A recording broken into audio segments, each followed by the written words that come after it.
So what They didn't show up. what happens is, it's actually meeting 18 and 19 are in there, but 20 is not. Right, so we'll just do, Yeah. So August 3rd was approved on August 8th. So you don't even have to approve August 3rd, So it's just meeting 19. which is August 8th. August 8th. Okay.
Yeah, right before approval. okay.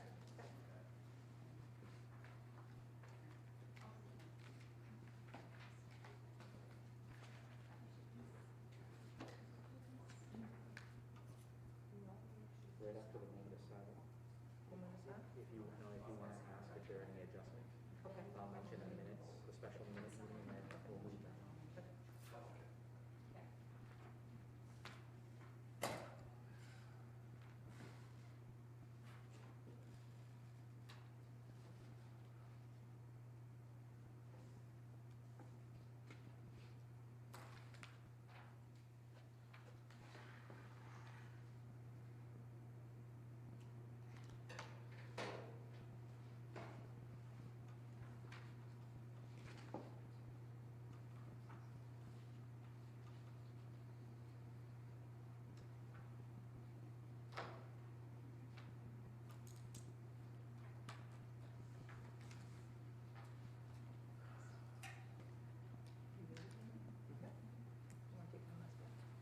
We're good?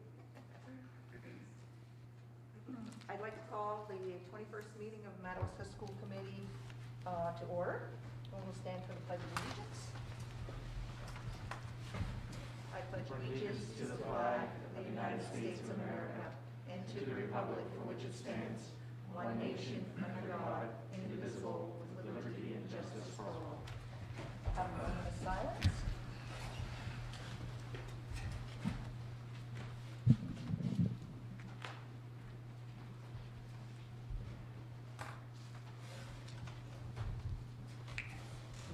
Any adjustments to the meeting, Ben?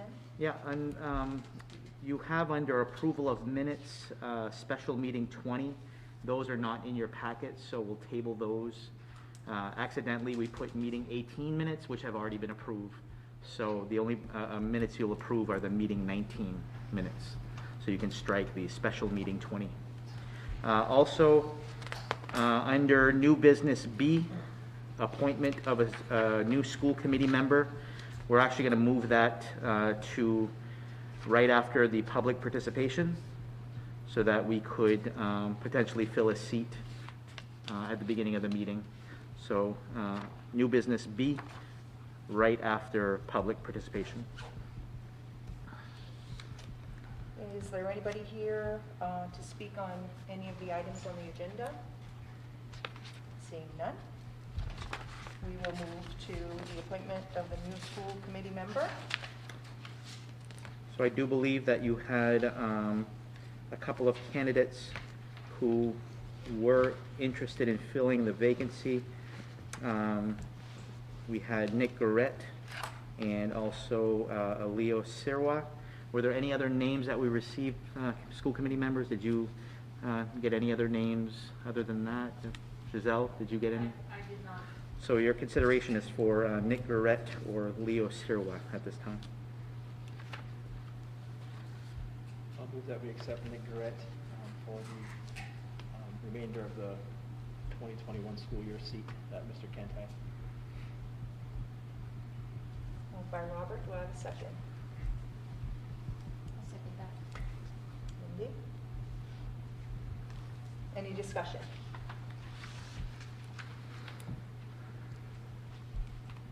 No discussion, all those in favor? Nick? Nick, you're welcome to join us. I'll just remind you, Nick, you haven't been sworn in, so you can't officially vote. Or you can, but we're just not going to count it. But welcome. Thank you, Nick, for being here. Okay, we'll move to the approval of meeting number 19 on August 8th. Do I have a motion to accept the minutes? I'll meet Tim. Robert? Do I have a second? Mindy? Any discussion on the August 8th meeting? All those in favor?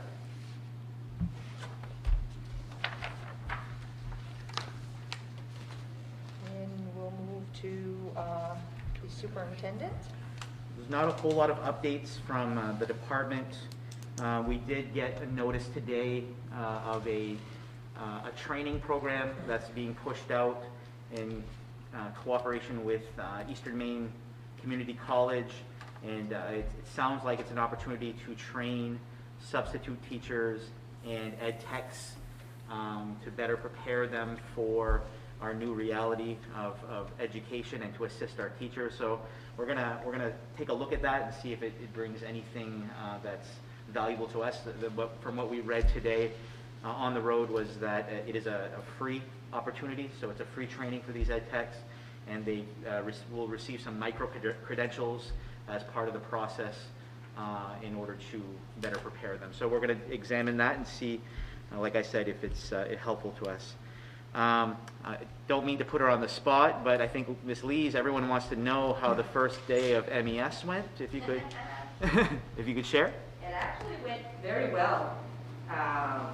The kids took to the routines, no problem at all.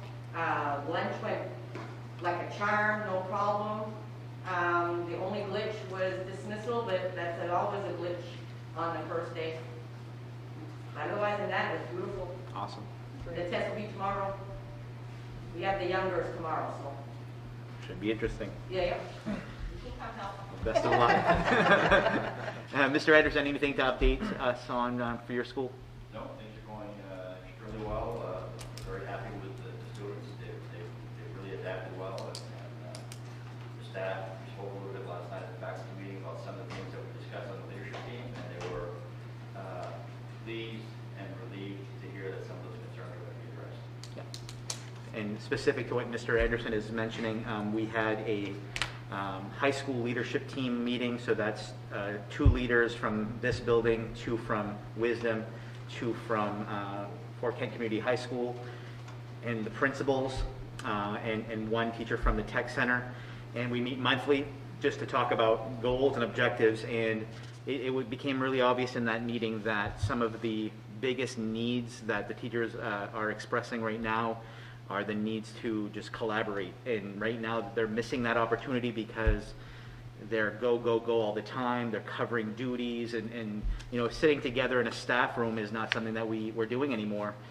So they were speaking in volumes about that. They were also speaking about additional opportunities to advance their knowledge on the technologies we've been providing them. So we put out a survey today. Sharon and Peter put out a survey to get some information based on what some teachers are experiencing and what they're ready to help us deliver.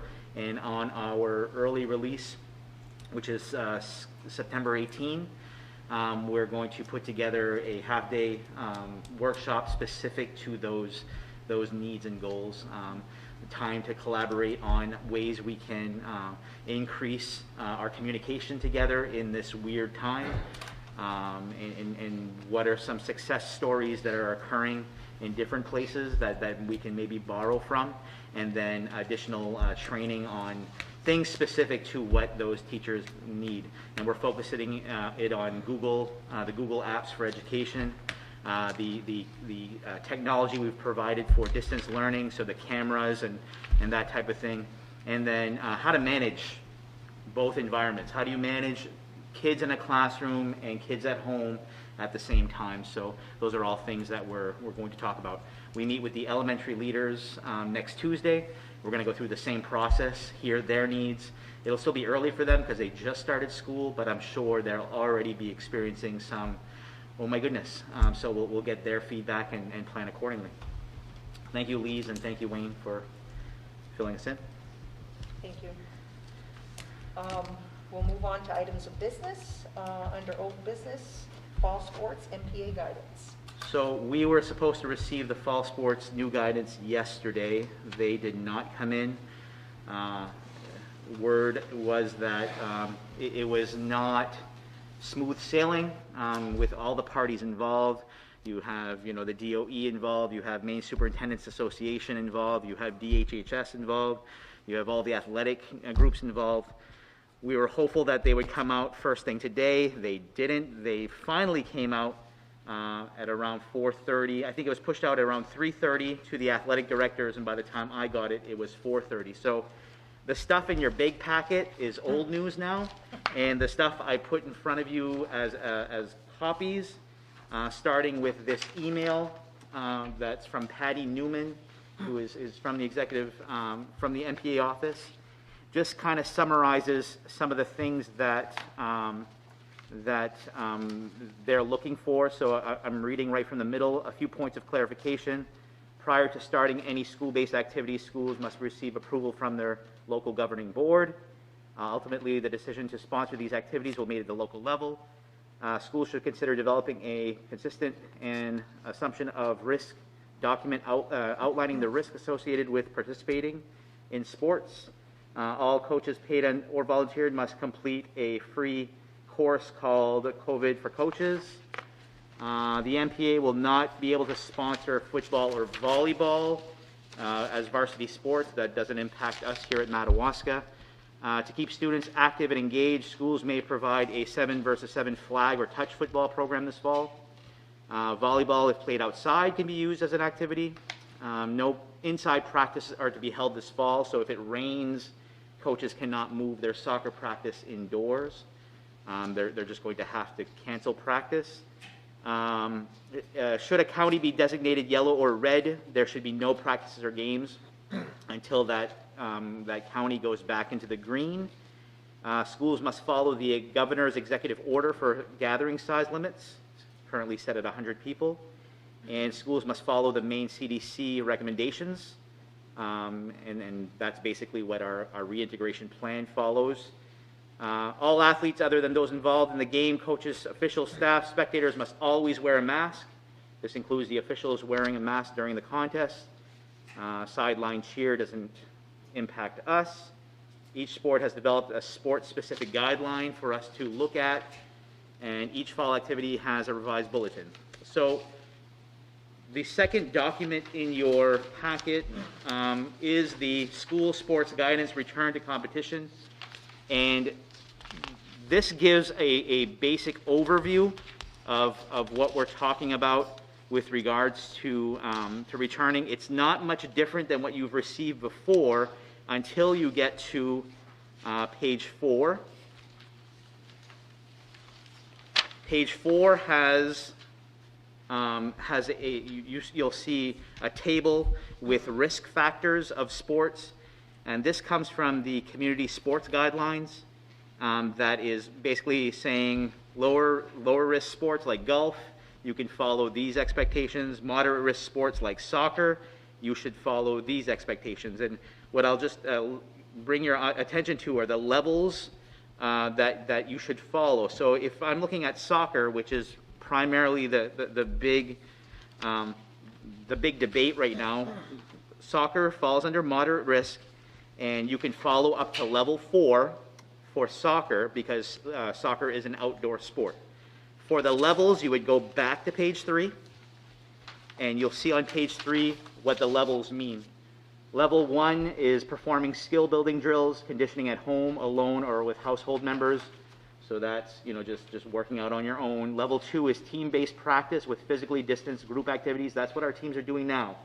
Our teams are practicing, but they're distancing. So they're staying in cohorts and pods, and they're not playing full scrimmages. Level 3, you can start within team competition, like scrimmages.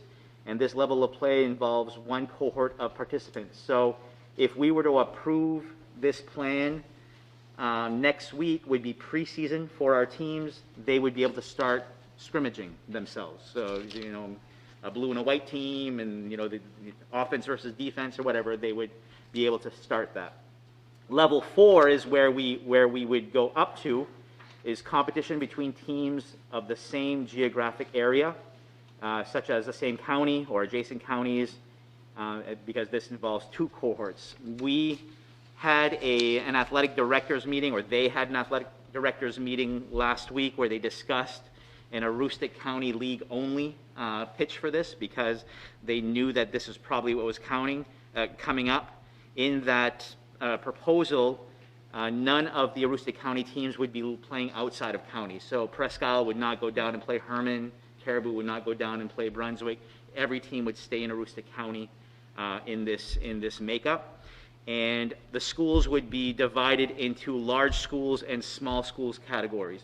Madawaska sits on the fence between the large and small schools, so I think Madawaska would have been put in the large school designation, meaning we would play the teams of Fort Kent, Holton, Caribou, Presque Isle, and I believe Mars Hill. Those are the teams that we would play, and then the smaller teams would play their pool of teams. We would play, the limit would be 10 games, so essentially you're playing each team twice, once home, once away, and we also have some other considerations that we spoke of as superintendents that I'll get to when we go through the soccer-specific guidelines. For those soccer-specific guidelines, if you'll just turn your packet beyond page 11, is the soccer-specific outline. So they wanted to make sure that in their guidance, they're trying to really follow the social distancing as best they can whenever possible. So one thing that I was pleased to see was that this is supported, and in that opening paragraph on page 1, it's supported by the NPA, the National Federation of School Associations, the Maine Department of Education, Maine DHHS. So they're supporting this, and they're saying players are going to stay 6 feet apart whenever possible. So that's during warm-ups, drills, 6 feet all the time. Organizers should identify staff members as volunteers, and everyone should remain 6 feet apart. That includes the spectators. Spectator capacity is going to be limited at 100, but what we felt as superintendents of Aroostook County was how do you do that? Do you just, your first 100 tickets and then that's it? You close the gate? What if, you know, what if the principal doesn't make it in? Or what if the, you know, a parent doesn't make it in? So we felt that it would be more appropriate and more straight across the board if we didn't even recognize the 100, but we said the home team parents get a ticket to the game. And that's the only spectators we will have at the games, the parents of the home team. So you have the opposing team that's allowed in there, you have our team that's in there, you have the officials, the ball runners, you have the administrators running the activity, and then the spectators you're bringing in are home team parents only. Essentially, we're going to give each player 2 lanyards with a ticket, and give that to your parents, and there you have it. There were discussion about, can the parent give that to meme? Can they give it to, you know, the brother? And we ultimately said, no, let's not open up this to all these things that we'd have to police, because it's already going to be hard enough. It's going to be at a home game. The mother and father of the home team can be at that game. And then, other than that, we're live streaming everything so that all our games can be viewed via live stream. So that was our a solution for the spectators, because we all know in each community you have some different setups that make things very difficult for us to factor in.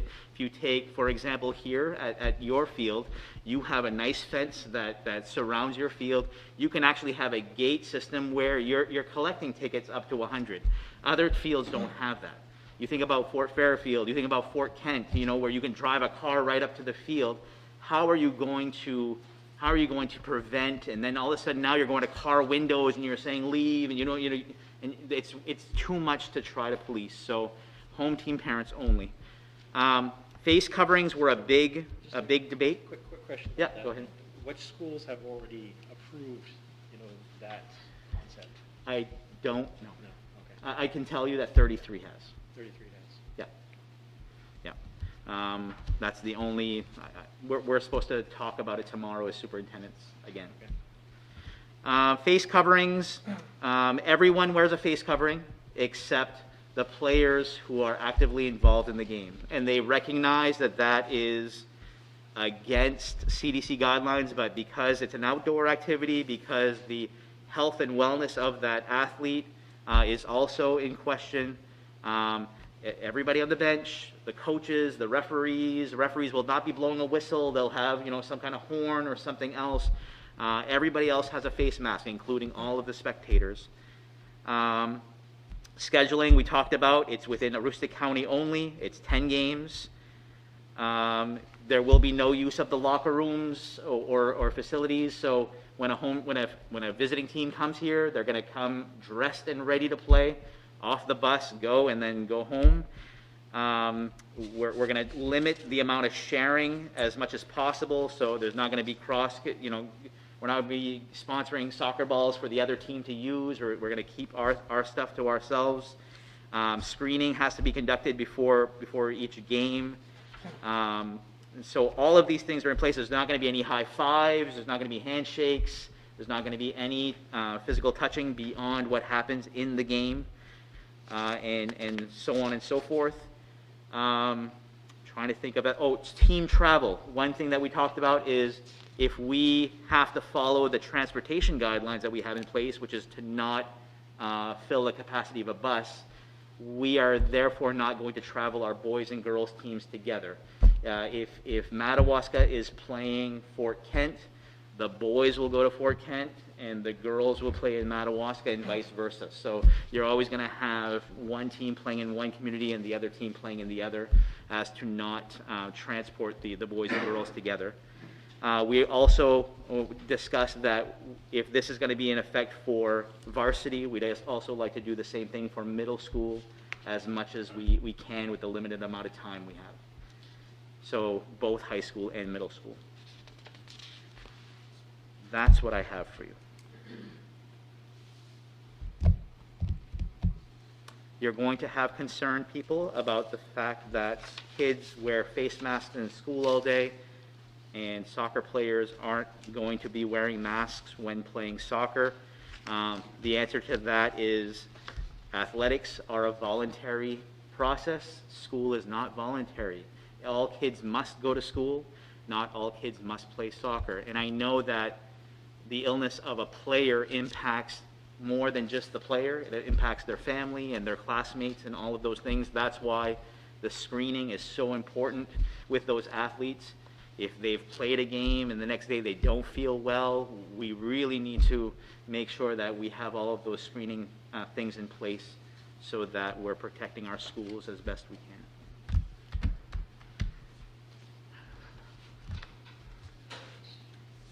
What do you need from this board for this? If this board feels that it is safe to follow these guidelines, according to what you've seen today, this board would need to approve our teams to enter into this Aroostook County League for the remainder of this season.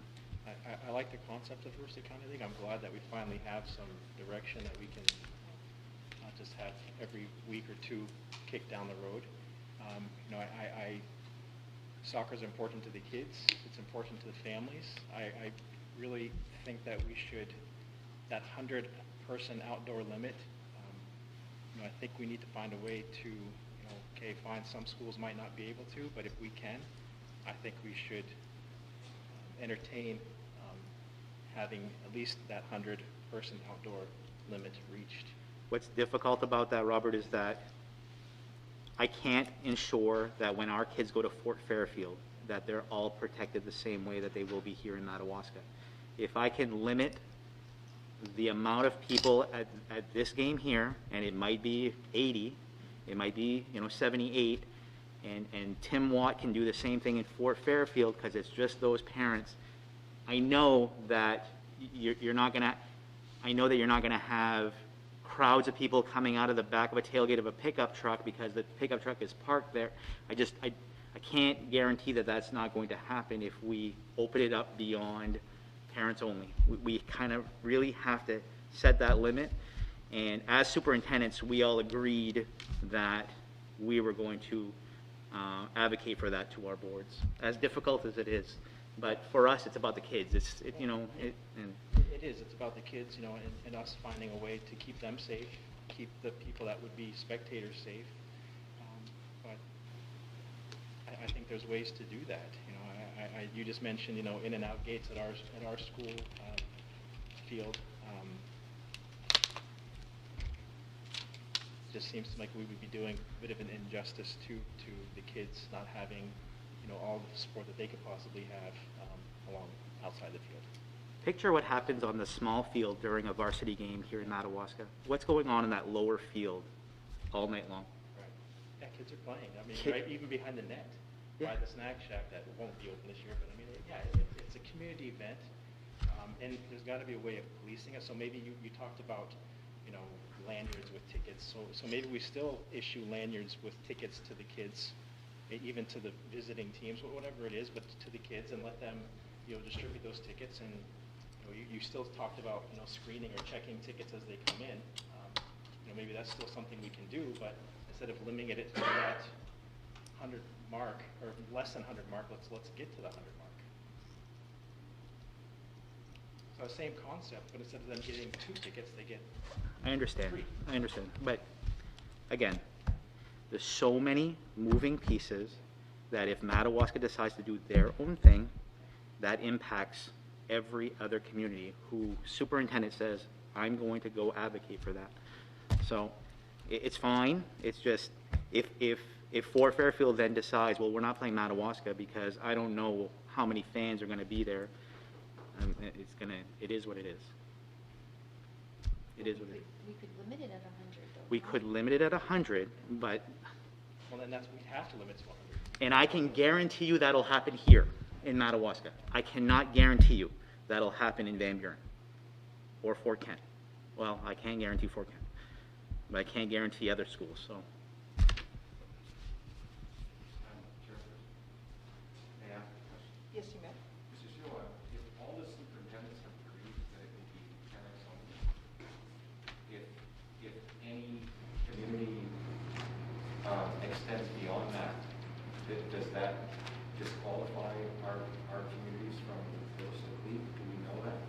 sounds like you said that all the superintendents agreed that they would limit parents only.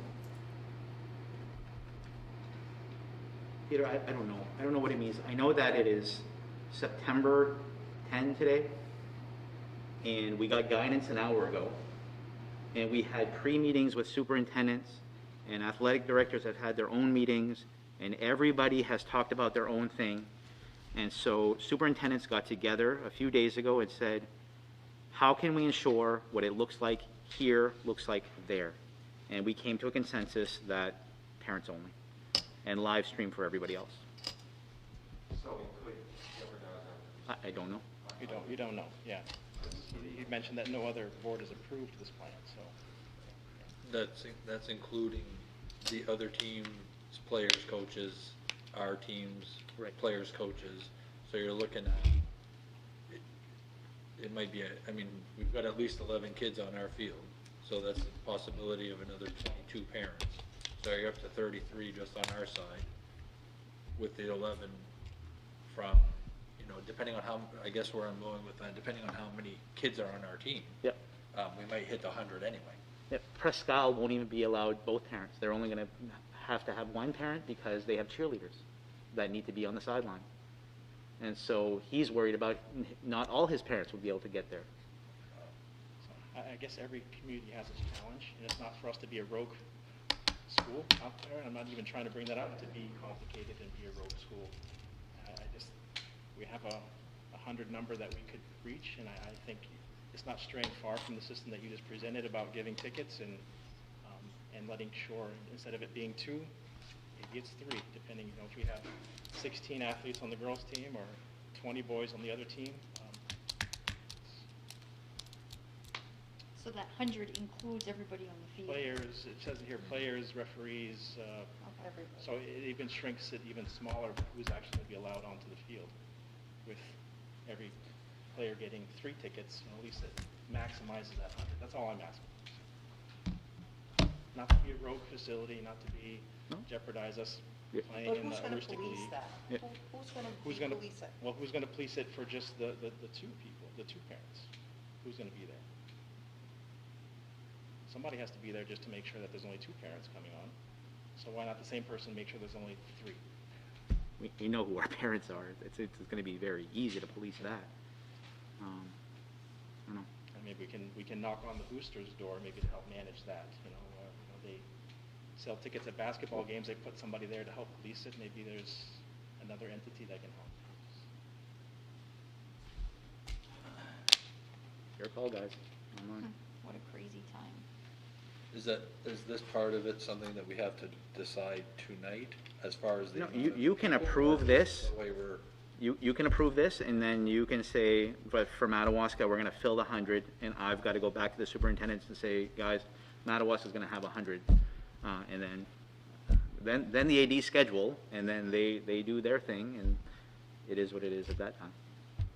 And that meeting is tomorrow, you said. Did I hear you correctly? We're going to try to get together. Try tomorrow. to? Yep. I mean, is that something that could be, I'm assuming, like Robert is saying, I'm assuming some other schools might want to do the same thing if they can maximize up to 100. Mhm. Not to be, like Robert's saying, the rogue school, but if others decide, hey, maybe we want to maximize the 100, I mean, can we bring that up? And I'm just throwing that out there. Yeah, absolutely. Anyway, is just, it's just unfortunate for the kids, but. Yeah, I think the parent thing is just procedural, like, because this guidance does say up to 100, so you can have up to 100 people at the game. So if you approve this, then we could have. Because technically, it is going to be a moving target, because depending on the amount of kids from the other team.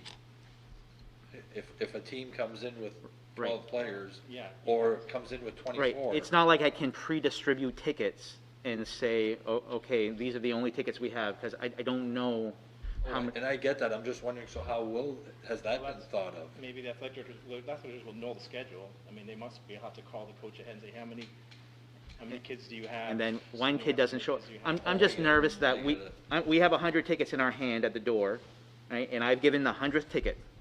And then mom comes and says, wait, and I can't let her in. Yeah.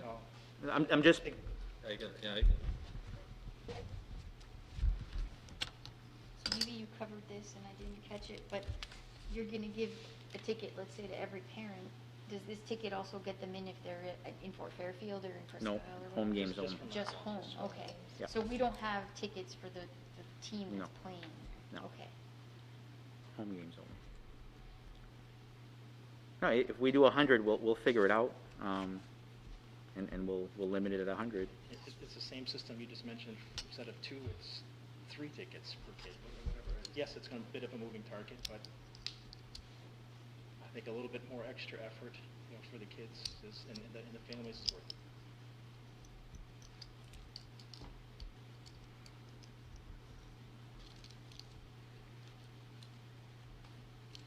So do we have a motion to move forward with the fall sports? My motion is there that we support this plan, but allow us to follow the state mandated guidelines of 100 people in the Do I have a second?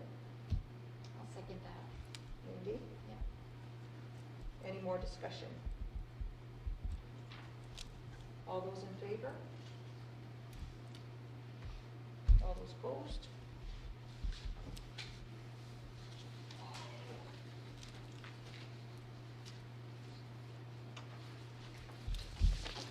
We'll move on to item B, Valley Unified Education Service Center. I believe you have a copy of a letter that I did email to you from the SAD 27 board. You do have a copy of that, right? Yep. Right. And the letter does start by notifying that its desire to immediately initiate the steps of withdrawal from Valley Unified Education Service Center, and then they go on to identify the reasons why. I don't know if you had a chance to check your email right before this meeting, but I did send an email to you and the other boards explaining that Giselle and I did ask the commissioner for a meeting so that we could discuss this. So Giselle and I left at 6 this morning. We drove to Augusta, had an hour meeting, and then drove back, and I was able to stop at Husson and get a hug from my son, so it was worthwhile. Of course, he wanted McDonald's, so it was a feat. In this conversation with the commissioner, she was there, as was her deputy commissioner, Scott Brown was there, and the assistant attorney general, Sarah Foster. We talked about the letter. We talked about SAD 27's concerns.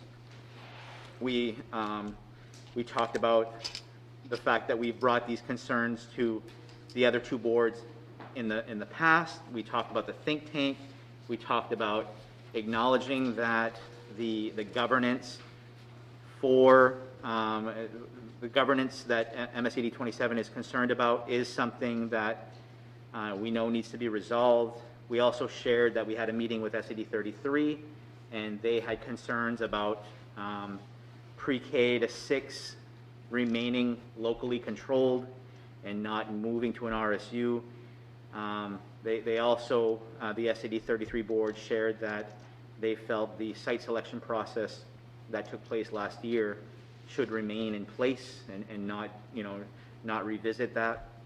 And then we did share that we were meeting with you all this evening.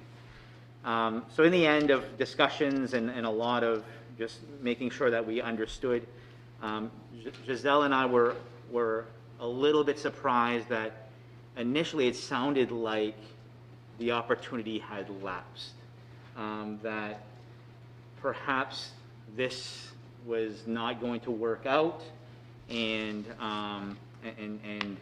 nice try, but we quickly, provided a lot of insight that we feel that we can get this back on track, and we can work together because we've done so much good work in the past 5 years, and even more than that. So here's what we agreed to at the end of that meeting. The commissioner would like us to try to continue and move forward, and by the end of this calendar year, have a signed assurance by all 3 districts that we are going to go into the RSU formation process. So we don't have to have a completed RSU thing, but just that we know that we have to go into this in order to organize for a regional school. So that's one thing that she asked that we do, and if we don't, the project is no longer ours beyond that date. If one of the districts does successfully back out or withdraw, then we'd ask if the other 2 could continue with the project. The answer to that is no. It was an application by 3 entities, so all 3 entities must be the ones who proceed with it. And she used the example of the Holton region, where they started off with 4 partners. One of those 4 backed out, and they were allowed to continue because they still had 3. And then when the 3rd partner backed out, they lost their project at that point in time. So it wouldn't be fair to let us continue with 2 if Holton wasn't allowed to continue. If the topic of site selection were to be revisited, any engineering costs associated for that work would have to be locally funded, and that's because we've expended our share of the FEDES grant that we used for site selection. So reviewing any site selection would have to be at the local cost. And the sooner that we agree to number 1 above, so the sooner before December 31st, it looks like our additional FEDES funds might be earmarked for something else if we don't claim them sooner than later. And that's not even a guarantee. So the remaining $500,000 or so that we have in place to design the school, that may be in jeopardy if we don't get moving. So that's something that we need to consider as well. The commissioner did mention to us as well that the DOE wants to build something. Right now, bids for construction are coming in real low. Interest rates are great right now. They have money identified for school construction. They want to build something for someone. And right now, we're holding that up a little bit because we're supposed to be the ones building next. And so that December 31st date is definitely as late as they want to go, so that they can get going with other things. So that's where we are.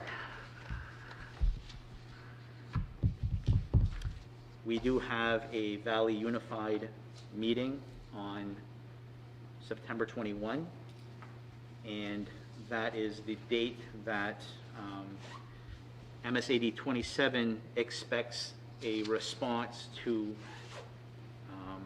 their petition, I guess, to withdraw. There's some language in the interlocal agreement that needs to be looked at specific to that, that you'll need to consider, especially how a withdrawal from the Regional Service Center happens. It's not easy unless you and 33 want it to be easy. It's all things. There's also in the interlocal agreement a dispute resolution language that can be examined as a potential means to look at this. I just need some guidance from you all on how the Madawaska School Department wants to proceed.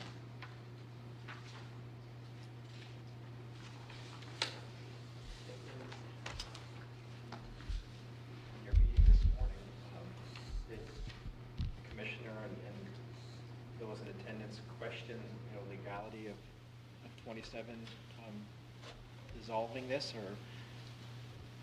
that didn't come up? That topic didn't come up on. No, we didn't speak legalities. It was more of a concern that this is all not going to happen. And in this withdrawal dissolution, it just says as long as it's 7/9, then a a member can go out easily. In so many words. Right. And that's to dissolve the entire thing. Yeah. We can still remain Valley Unified with two partners. Okay, so the school construction project is here and Valley Unified is here. Okay. Valley Unified, which is, shared services, shared administration, those things, that can stay in place with just two districts. School construction project requires all three.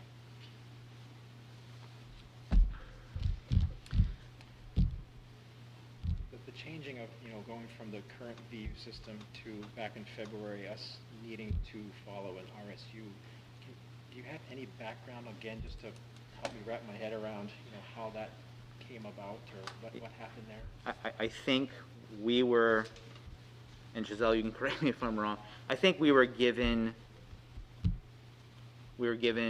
promises that probably could have been met if one administration had stayed into office longer, so that time would have elapsed to allow for an education service center to be one of those entities to do that. Okay. Unfortunately, when you look at school governance right now in the law, education service centers are not one of those governance operations. In fact, most of them are now dissolved or repealed, and RSU is quite literally the only remaining entity that we could form out of 3 different districts. It was also an interpretation by the Attorney General. Okay. Whereas it's not prohibited for an education service center to govern a school. Yeah. It's not allowed. The language doesn't say it's allowed. Okay. So the So you're- Attorney General has said because You're the literally- language doesn't say it's allowable, Okay. you know what. Just literally on a fence. Yeah. I mean, I'm sure we could talk about the formation of an RSU and all of the regulations that go behind that all day, but I guess how structured is forming an RSU? Does it leave it up to interpretation for, communities to build an RSU, or is there a platform that's saying, okay, here's the regulation, but for RSU, this is what you're following? You have a template that you're going to follow, so you're going to form an RSU formation committee. Okay, so it's not something that you create from. No, you follow. You would get. We would look for somebody to facilitate that process, and then it would be a process that has community voice and choice and all of those things. Okay. I guess that's what I want. I think the only choice in the formation of an RSU is how you're going to weight your communities. It's not about SED, it's communities. And will it be by the total number of citizens, by the total number of a percentage, or will you vote per person, or 1-for-1, or there are, I think, 3, maybe 4 ways, but they're all weighted according to population. And it is pretty prescriptive. So every other part of the language on building an RSU is very specific. You have to follow these guidelines, except voting language on weighing which community Right. can. Yeah. The reapportionment language, you have Okay. a little bit of choice. Or you can give and take. But Okay. It comes down to weighting per population.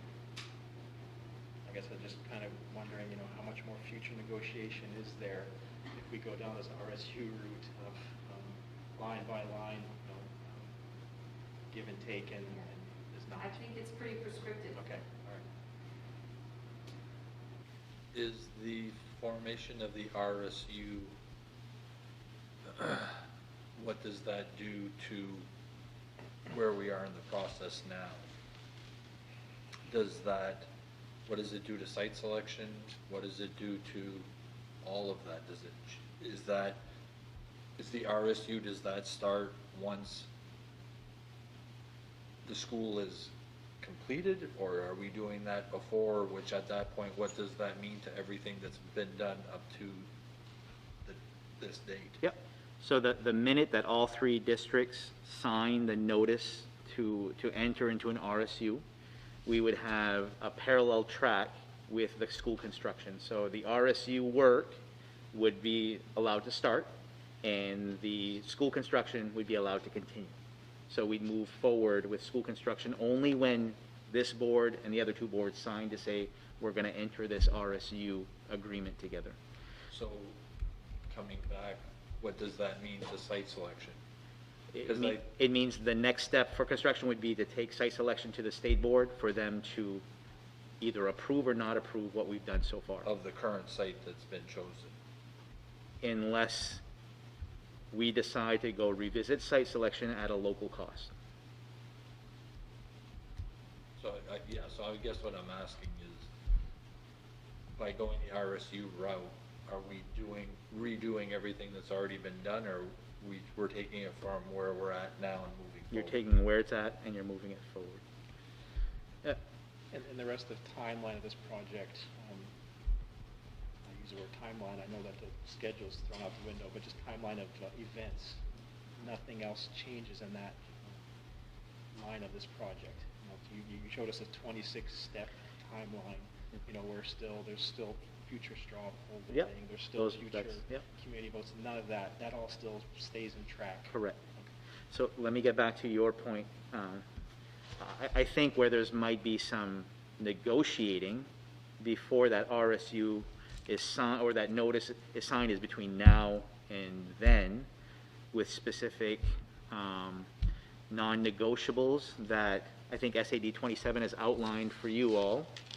And then I think you're going to want to identify non-negotiables for the Madawaska School Department. And I imagine that is going to be the only thing where that might change what's already happened. So if you were to agree to revisit site, then that would change things, if that were to happen.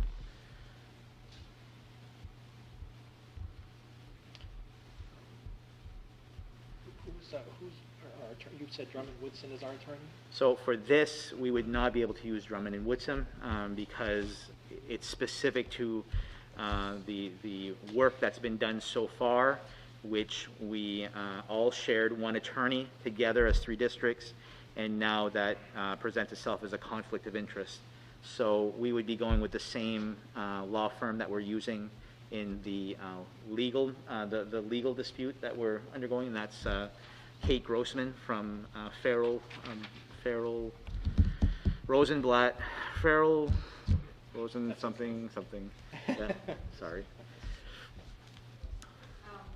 Can I come back on the voting representation? I did find it. It is 4 methods, so it's prescriptive, but you have a choice there. So you asked, is there some negotiating to be done? Method 1 is sub-district representation. Method 2 is weighted votes. Directors cast a weighted vote. The 3rd method is at-large voting. They're elected at large and they vote in the district. And then method D, it says other directors may be elected by another method that meets the requirements of the one-man, one-vote principle. So it's important to remember it's the one-man, one-vote principle that's important in all these. But it's by community and not by district. Correct. Yep. So it's by community.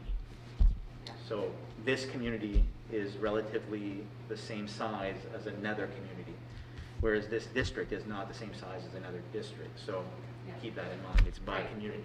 When it says sub-district, it just means like if Madawaska had different Zones. So sub-zones would be a better word. Yeah. Like from First Ave to 6th Ave is Zone 1, and from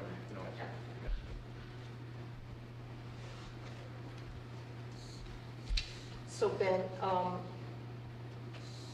let's go back to some points that were touched at the think tank meeting, Sure. which, one, I'll make it public, seeing that we're on live stream, that was decided by one board. They chose to end that think tank meeting after one meeting on their own. That was not a representation of the 3 units that were represented there, because they should have showed up to the meeting to discuss that and not to make that decision on their own. So I'm just stating my point of view. One of the big points there was to include pre-K to grade 12. we told our constituents that pre-K to grade 6 was going to stay under local control. If we look at forming the RSU, will the pre-K to 6th grade stay under local control, or does it fall, everything fall under the RSU? The RSU we would seek would be the RSU that everyone would agree upon. So if everyone would be agreeable to a pre-K to 12 RSU, we'd proceed with that. If everyone would say, no, let's do a 7 through 12 RSU because that's what Valley Unified is, that's what we pursue.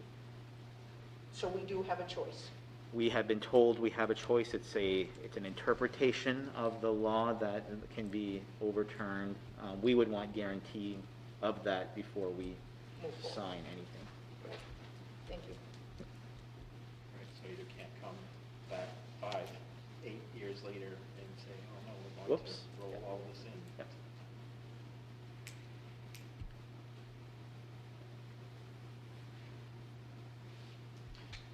In the letter from 27, it makes reference of, the pattern of 6-3 votes. I don't sit on the VU board. I mean, is that an exaggeration, or is that, or are we that divided on that board? I think there were a couple of votes during the budget process or right before that we're faced with that, and one of them was the vote to approve the budget. That original vote was a 6-3 vote, and then a sidebar conversation happened right after that vote, and then a revote occurred, and the vote ended up being unanimous. So that's one I can think of at the top of my head. Prior to that, we did not have three members from each SAU. We had an administrator rep, and the votes were usually more 7-2 or other configurations. But I'd have to go back and check how many 6-3 votes there were. I guess it's not completely relevant, but just, I guess, fact-checking against the letter that they sent us. Yep.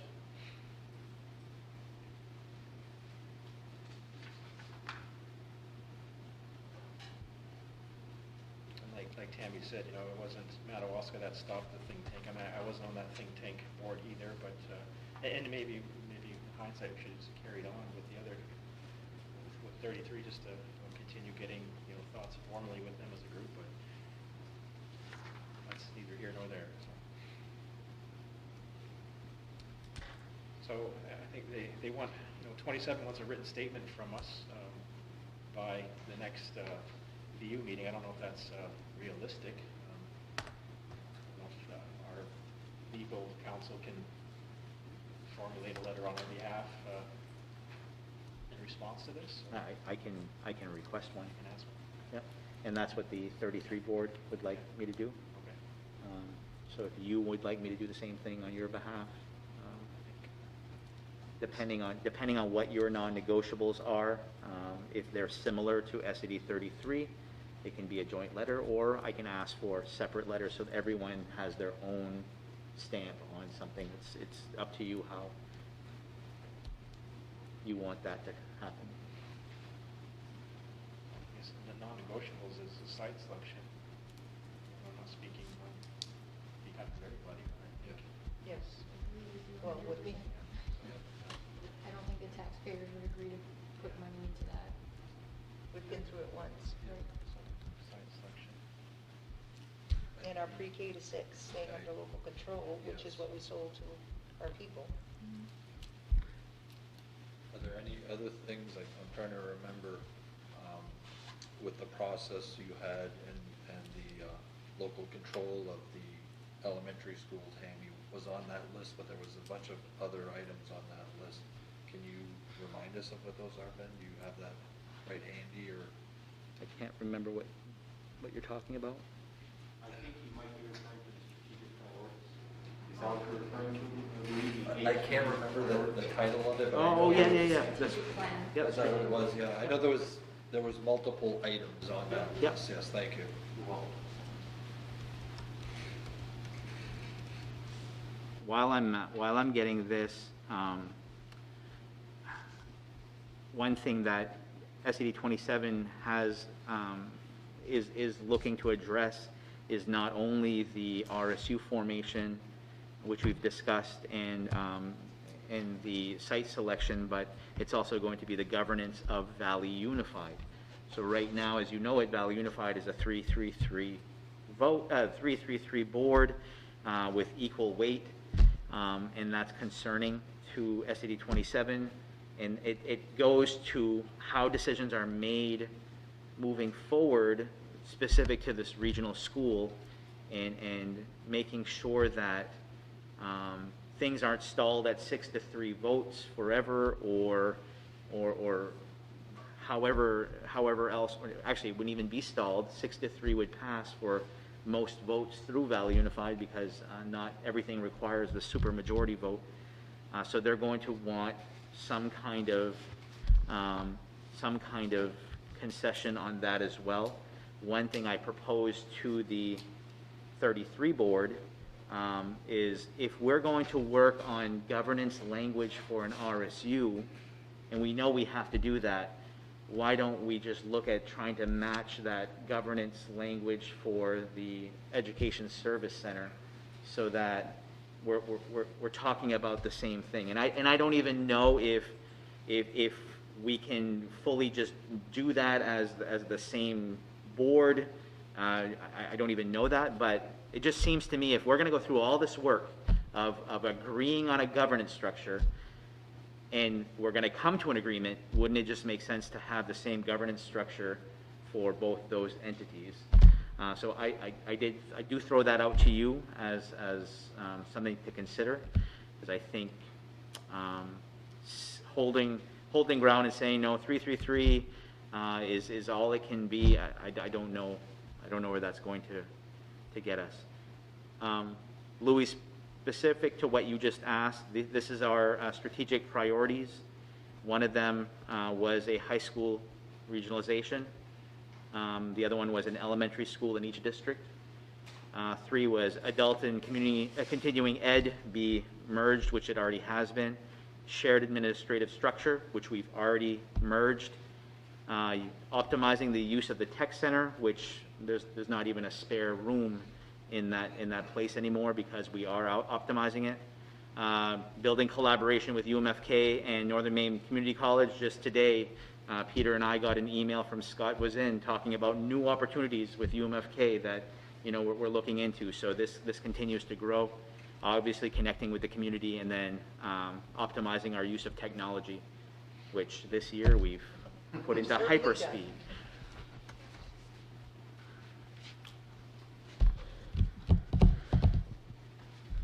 So as far as the governance, and I understand the situation that they're bringing up, but I go back to when this was first started. Because there was 3 separate schools, and everybody was looking at eliminating their school to have a regional school, that everybody had the same to lose. So I think everybody decided, if we're gonna make this happen, we're all gonna have to be equal partners. And I wasn't there, but I'm just, and if anybody was there at that time, please correct me.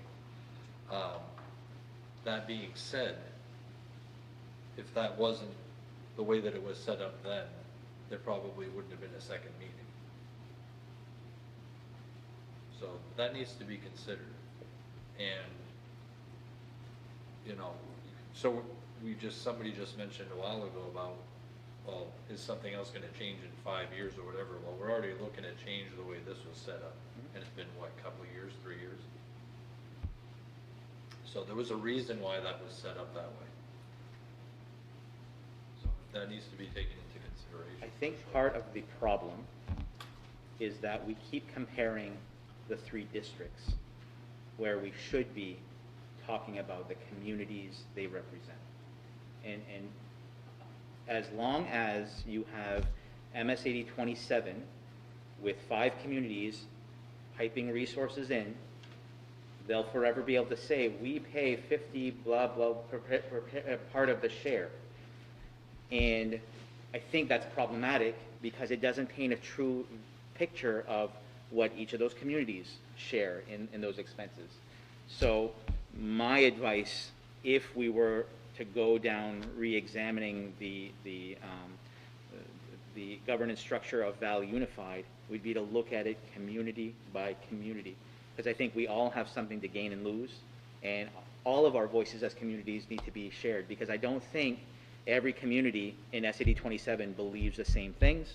I don't believe Frenchville and St. Agatha in 33 believe the same things. So I think each community needs their own voice at the table, or collective voice at the table, in order to make it work. It's also a great opportunity to experience what functioning under an RSU model might be like, because you'd be patterning it after that, and I think it might eliminate a lot of the questions and the mystery around this RSU. You know, how is it going to work? I think using that model for the Education Service Center gives us a chance to experience it before we actually form an RSU. I think that would be an advantage for everyone. You have to remember Valley Unified in making decisions about the school is very short-term. It's only from now until the day that school opens, then the RSU takes over, and that's it. The only other decisions Valley Unified will make is about the shared services, the shared administrative services. And so to make some changes now on something that's only going to have a lot of muscle for a short time, I'll just echo what Peter says. We've got to go down this RSU route. We know we do. I think the sooner that we look to explore that, even from the Valley Unified level, might be a benefit for us. And that's just my thoughts.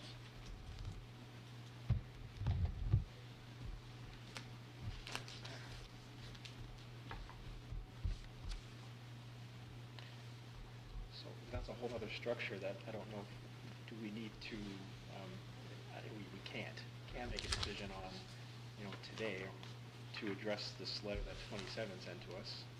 It doesn't make mention of the current, VU board structure. Talks about us coming to the table for an RSU. Talks about site selection.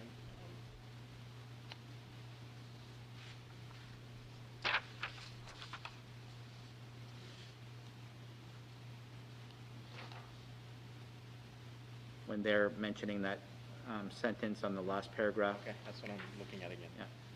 Yeah. Without a governance structure that provides all communities proportionate voting representation on a governing board, they're specifically talking about Valley Unified. Okay. Where's that been? The last paragraph. Yeah. Oh, I see it. Yeah.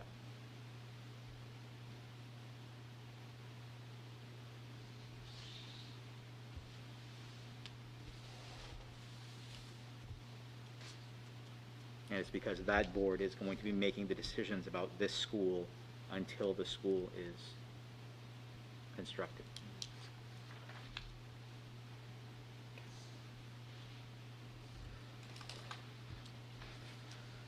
I guess, I know it doesn't solve any problems or whatnot, but it just still surprises me because where this is coming from, those people originally sat on the meeting when we developed the interlocal agreement. Those people were there. I clearly remember who was sitting to my right. But since we had that site selection that came out in the public, everything else went to pot. We've been spinning our wheels. Nobody can talk to anybody. It just boils down to that site selection committee. Here they are putting all these restrictions on us.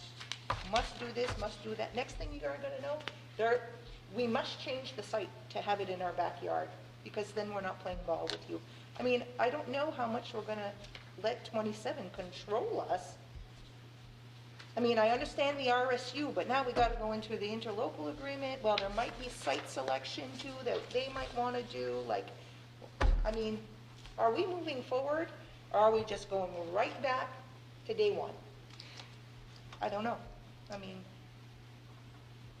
we have our non-negotiables, but like you said, if one community is willing to put the money forward, and we know who has the deep pockets, and they want to go through with it, what happens at that point?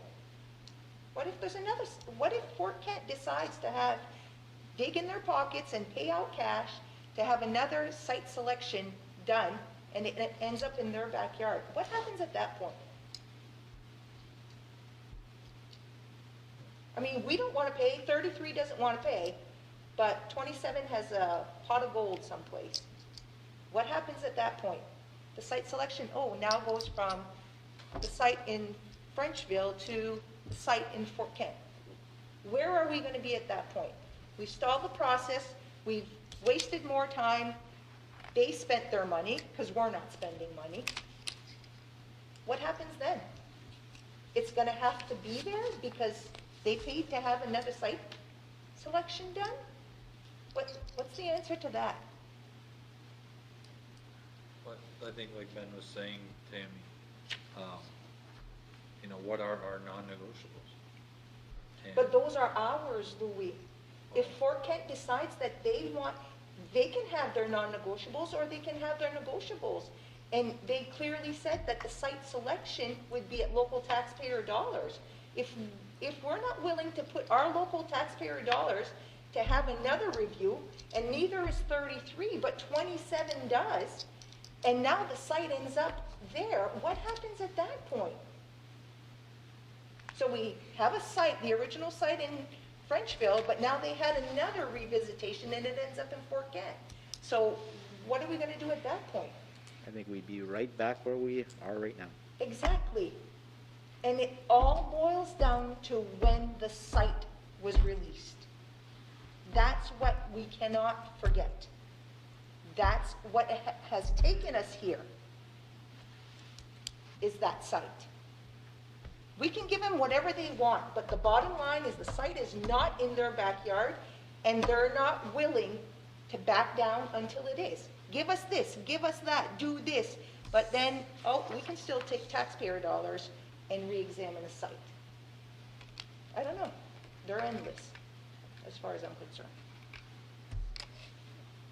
This also impacts more than just the school, which is super important and probably the most important thing that we're discussing, but it also impacts all the shared services we currently have and what happens to those shared services if a member leaves Valley Unified. What happens at that point in time with your shared central office? What happens with your shared continuing ed? So it impacts a lot of things, not just, the opportunity for this regional school. But we've lost sight of what this is all about. We have lost sight that this is about educating our students. It has become so political that we've lost sight of what we're doing this for. There's never any mention of kids and the programs they can get. It's where the school is going to end up. We've lost sight of that. The school, we were looking to build the school to be able to combine numbers, increase numbers to increase course offerings. That was the goal of this. Everybody's enrollment is going down. How can we offer our kids more? Greater numbers mean better programs. But we've lost sight of that. It's become so political.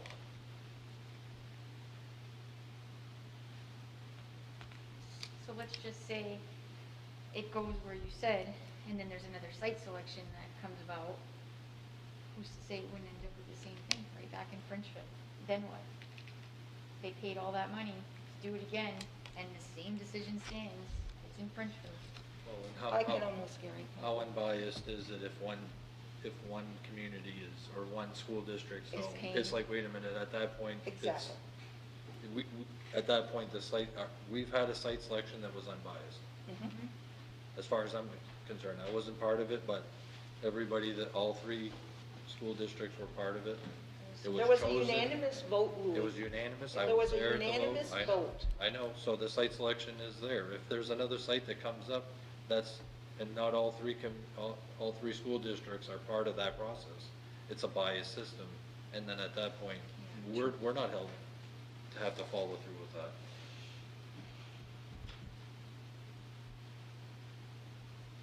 Most of the 27 board was on the site selection committee too, right?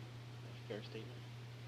No, because there was, no, because they had, repeat your question, Rob. Many of the 27 board was also on the site selection committee, Oh, yes, Sarah was there, Jake was there. and they voted in favor of the franchise. It was Susie Parody, right, on site selection? Jake, Susie? Keith, and Sarah were the board members. Oh, so- Actually, Keith, Jake and Sarah were the board members. Keith was representing his community of St. Francis, St. John, but he is a board member. Yeah, And Susie sat as what? she was on there as the town manager. Town manager, okay, because I remember sitting right there, so yeah, they were Robert, yes.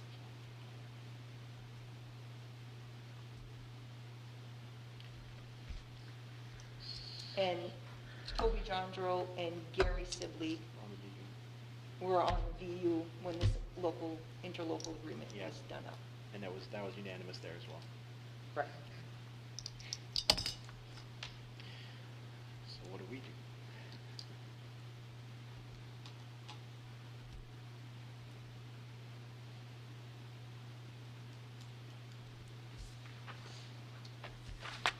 So our non-negotiables on the table so far are the site and the pre-K through 6.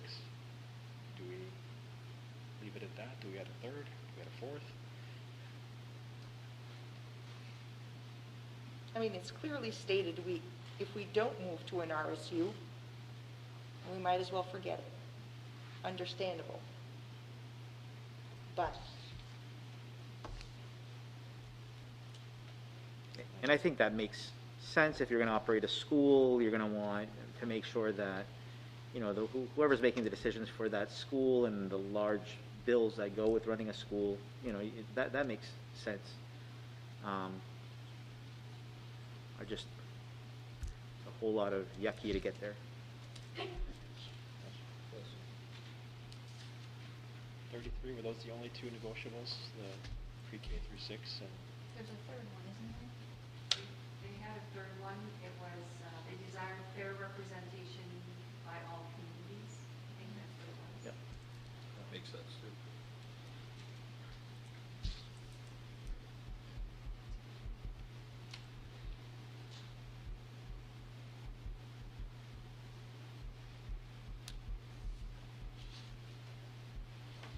Are you looking for a motion then, or what are we? I don't think we need one. I think you just need to give me consensus that you want me to pursue with legal to get a response to this letter that includes your non-negotiables. If you're okay with that, and I see your non-negotiables as the site selection, pre-K to 6, and fair representation. Everybody good with that? I mean, and are they gonna be consulting with you and with us when they're drafting this in case something else? We'll see drafts of it first. Okay. Yep. That's fine. Yeah, I do, time is of the essence, so the drafts that you see may be email back and forth, just because. so, is Tammy, Ben, do we do this separately on our own letterhead, or do we do this with 33? What do we do? Can I make a suggestion? Yeah? I mean, I think not to be with 33 in that, but I think it would be better if we were on our own letterhead. I believe so, I feel that way. We don't need to stand with somebody else, we can stand on our own. Ben asked that question earlier, I don't think we gave him an answer, so. Thank you. So, is that all you need, Ben? That's all I need. Okay. I know what to do now. So we'll move on to new business, new hires. And I apologize, you should have had letters in your packet for these new hires. And I apologize they didn't get in your packets. did. They are. Oh, they are? Yep. They're not in my packet. Oh, they are. You emailed them to Ben? Yeah, they were in the email. You want one? No. So 3 positions that we're filling. The first is our bookkeeper payroll specialist. Lucy and Giselle conducted the interview, and you can see by their letter, they're recommending Laura Dumont for this position. So the recommended motion is for Laura Dumont for the bookkeeper payroll specialist. I'll move Tammy. Robert moves. Do I have a second? Mindy? Any discussion on Laura Dumont? There will be a second signature, we just weren't in the same building, so there's Oh. signatures. Uh-huh. That's fine. Seeing no discussion, all those in favor of hiring Laura Dumont as our bookkeeper payroll specialist? Robert, I'm assuming you are? Yeah, yes, Okay. I'm sorry, my hand is up. 4-0. It was up quickly. The second position that we're filling is our 1-year school nurse position, and the recommendation is for Melissa Pelletier. The nurses that were interviewed by Mr. Anderson, Ms. Lees, and Ms. Lynn Wetmore, and that is the recommendation, Melissa Pelletier. Do I have a motion on our new school nurse as Melissa Pelletier?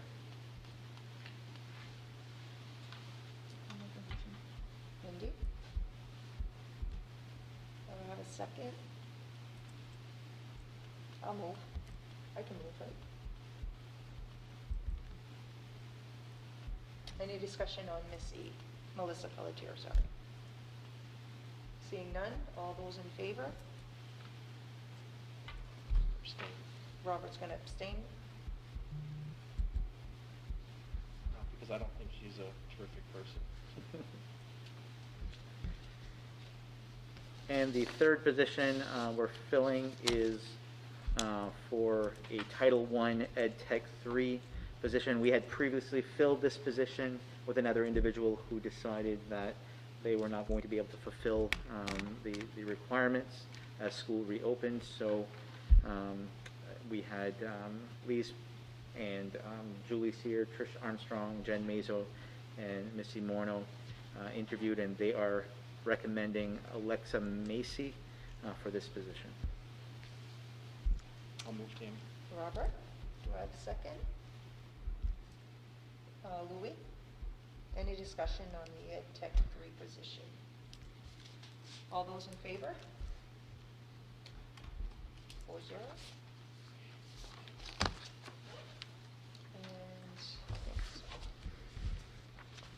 And I will need a motion to enter into executive session pursuant to 1 MRSA 4056A to discuss the duties of officials. Do I have a motion to enter into executive?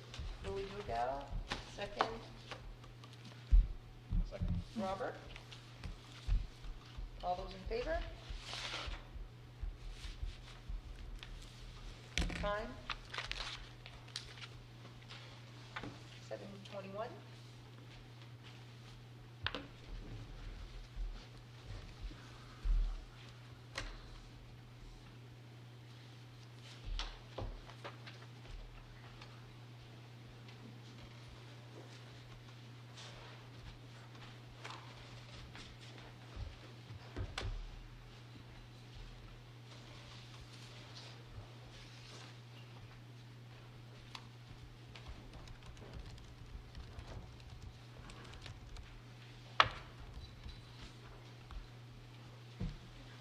Night, folks. Are you guys open?